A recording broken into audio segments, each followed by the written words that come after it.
I'm California personal injury attorney Neil Shouse. California law applies what we call strict liability in dog bite cases.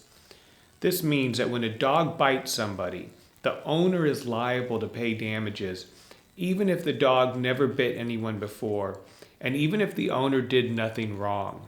If you're the victim of a dog bite, you can sue and often win a big money settlement.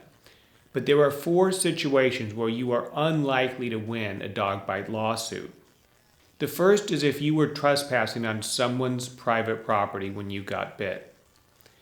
The second is if you were deliberately provoking or instigating the dog.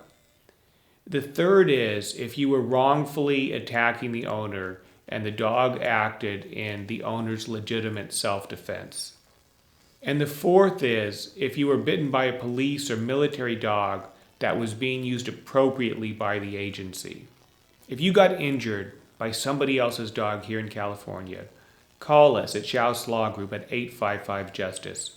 We may be able to help you win a significant money settlement.